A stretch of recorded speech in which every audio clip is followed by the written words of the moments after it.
Bon allez, pour changer un peu de Naruto.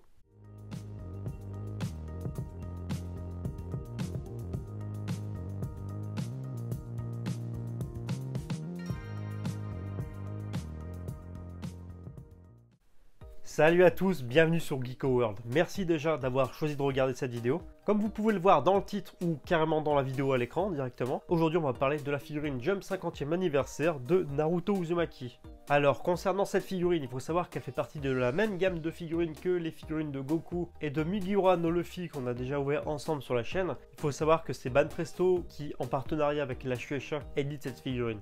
Donc rapidement concernant le design de la boîte, devant on a notre figurine de Naruto en train de lancer des kunai qui est directement reprise d'une illustration tirée d'une couverture de Weekly Shonen Jump. Ici on a le logo du Weekly Shonen Jump. Dans le fond d'ailleurs je trouve que c'est pas mal stylé, on a quelques planches du manga. Donc c'est pas très clair mais en tout cas il y a pas mal de petites cases. Ici on a le logo 50e anniversaire du Weekly Shonen Jump, le logo Banpresto pour la licence. Sur le côté de cette boîte de figurines on a un autre aperçu d'un visuel promotionnel de Naruto Uzumaki avec toujours le logo du Weekly Shonen Jump, ici et là. À l'arrière de cette boîte, on a le droit à l'illustration dont est tirée justement cette figurine. On a Sakura, on a Sai, on a Naruto, on a le logo de Naruto. De l'autre côté, un autre visuel promotionnel, encore quelques planches du manga en arrière-plan. Au-dessus, on a un joli visuel de Naruto, juste ici, avec le logo du Weekly Shonen Jump pour ses 50 ans. Et c'est un produit licencié officiel de la Shueisha. Voilà, c'est tout pour ce tour de boîte et je vous propose de passer à l'ouverture de la figurine. Je vous avoue que ça fait un petit moment que j'ai cette figurine sur les étagères, j'ai eu peu encore l'occasion de tourner la vidéo, et voilà chose faite. Hop, allez, on ouvre ça. Alors, comme d'habitude, avec les figurines de chez Banpresto, on a la figurine entre guillemets en kit. Donc on a deux paquets, donc notamment le socle avec plusieurs petites pièces. Et ensuite, on a notre figurine de Naruto en 3 morceaux. Donc la principale, le buste et le visage de Naruto. On a les jambes et ensuite on a les petits kunai qui sont accessoires. Il n'y a plus qu'à monter ça. Allez, coup de ciseaux, on va éviter de perdre des pièces. Et de 1 et de 2. On force un peu comme un bourrin pour emboîter la figurine.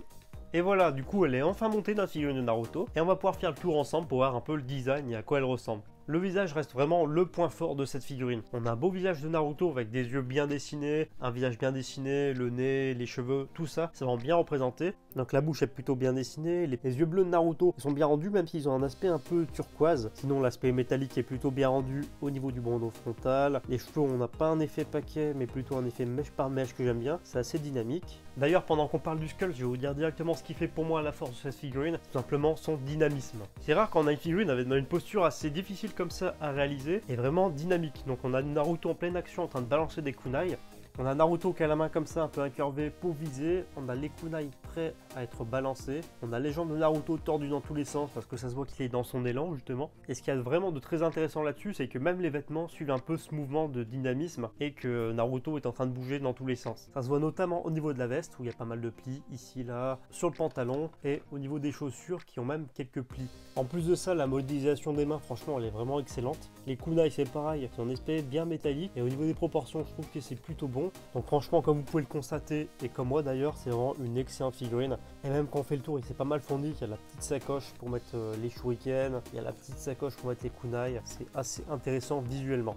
Par contre, c'est pas parce que la figurine est sympa qu'elle est forcément irréprochable, bien au contraire. Justement, le gros défaut de cette figurine, c'est simplement la peinture basique de chez Basique. Alors j'entends par là qu'il n'y a pas de dégradé, il n'y en a vraiment aucun, que ce soit au niveau de la veste, la partie noire ou la partie orange, ou même les cheveux, tout est d'une seule teinte. Mais ça, bien sûr, c'était déjà présent, ce problème-là de la peinture, au niveau des figurines de Luffy et de Sangoku. Donc pour faire simple, en gros, ils ont pris une tonalité de couleur pour le orange, ils l'ont appliqué de partout, ils ont pris une tonalité de noir pour la figurine, ils l'ont appliqué de partout, que ce soit au niveau de la veste ou au niveau des chaussures, c'est exactement la même chose. Et c'est pareil au niveau des cheveux. Et même la peau ne bénéficie d'aucun dégradé. Donc franchement c'est dommage parce que déjà en ce moment il n'y en a pas tellement des figurines de Naruto. Ça revient petit à petit sur le devant de la scène, mais on trouve quand même le moyen de flinguer une si belle figurine qui pourtant partait sur de beaux avantages. Elle est dynamique, au niveau de l'échelle, tout ça, des proportions c'est bon. C'est vraiment la couleur qui fait vraiment défaut à cette figurine.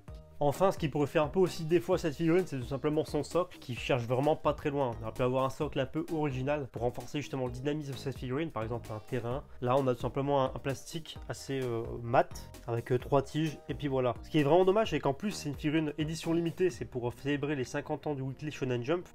Là, franchement, on célèbre que dalle avec ce socle. C'est dommage, franchement, on aurait pu avoir un truc bien meilleur. Mais ça, bien sûr, c'est le même problème qu'avec les deux autres figurines que j'ai ouvertes sur la chaîne.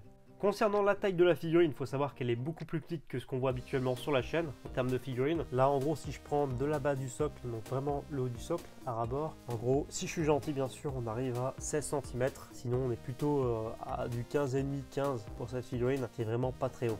Alors cette fois concernant le prix de la figurine et où je l'ai acheté, cette figurine je l'ai acheté comme bien souvent pour la plupart de mes figurines chez Ninoma, qui est tout simplement un site de vente en ligne de figurines directement importées du Japon. Franchement leur service il est excellent, les figurines sont toujours de bonne qualité, on est toujours livré assez rapidement, donc je vous le conseille personnellement. Et cette figurine je l'ai achetée au prix de 15 €, ce qui reste assez correct pour une figurine de Naruto, en plus c'est assez rare d'en voir. Par contre quand on compare au prix des Grandista qui sont souvent à 15-20 € aussi, ça la fait mal, mais bon.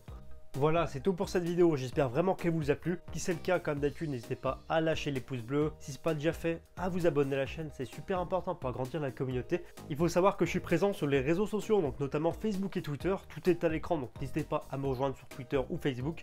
Peu importe, ça me ferait vraiment plaisir. Et sur ce, chers amis, je vous dis à très bientôt pour une prochaine vidéo.